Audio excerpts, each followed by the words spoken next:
শরীরের মহা ঔষধ হলো রাতের ঘুম।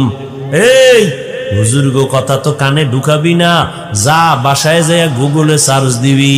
হাফিজ ভাই যে বলল রাতের ঘুম শরীরের ঔষধ, হুজুরের কথা মানতে চাই না। গুগলে সার্চ দিয়ে দেখ রাতের ঘুম শরীরের কেমন ঔষধ। চিকিৎসা বিজ্ঞানীরা সব ডিটেলস ওখানে দিয়া দিছে গবেষণা।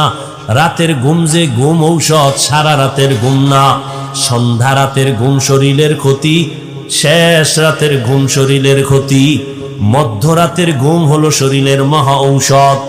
10টা থেকে রাত্র 2টা পর্যন্ত ঘুমাবি, শরীরের একটা মহা ঔষধ। একটা মানুষ যদি টাইম মতো না ঘুমায়, তার কথার ব্যালেন্স থাকে না, চলাফেরার ব্যালেন্স থাকে না। এই রাতের ঘুম শরীরের মহা তোমার ঔষধ। আল্লাহর দেয়া নেয়ামতের ঘুমটারে যারা নষ্ট করে সারা রাত কবিরা গুনাহ করে মোবাইলের দ্বারা কাটাও, তোর মরার আগেই বিছানায় পড়ে কানবি, চোখের পানি মোছার কোনো আপন কাউকে পাবি না। এখনো তুই টের পাও না তোর যে পার্স গুলো দিন দিন নষ্ট হইতেছে, তোর খবর নাই। ডাক্তারের কাছে গিয়া একটু পরীক্ষা নে, আই হসপিটালে গিয়া দেখ 1 বছর আগের চোখের পাওয়ার এখন খানিকটা মাইনাস হয়ে গেছে। একটু পরীক্ষা করে দেখ, মাথা ব্যথা আগের তুলনায় বেড়ে গেছে, বুকে ব্যথা বেড়ে গেছে। ও আল্লাহর গোলাম, তোমার কিডনির উপরে এফেক্ট হচ্ছে।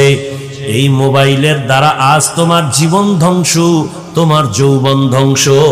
এমন একটা সময় আসবে, সময় মতো পার্স গুলো কাজ করবে না, কান্না করে এ পার্স আর ফেরত পাবি না। নকল কান লাগাবি, কাজ হবে না।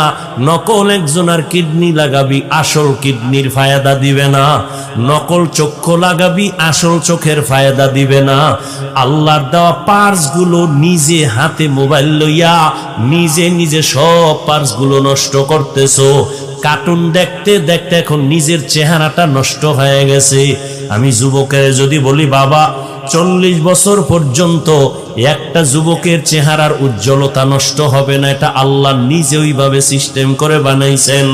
কোনো মেডিসিন লাগবে না, কোনো পাউডার ক্রিম লাগবে না। 40 বছর চেহারাটা উজ্জ্বল থাকবে, দেখলে মায়া লাগবে। কিন্তু আমি যুবকের বলি, পায়ে ধরে বলি, বেয়াদবি মাপ চাই, রাগ করিস না রে বাবা। বল, তোর 25 বছরে চেহারা কেন নষ্ট হয়ে গেল? তোর চেহারার দিকে তাকাইলে কেন মায়া লাগে না? তোর চেহারার মধ্যে কেন উজ্জ্বলতা নাই? একমাত্র কারণ সারা রাত কবিরা গুনাহ করার কারণে আমার আল্লাহ বেজার হয়ে চেহারার নূর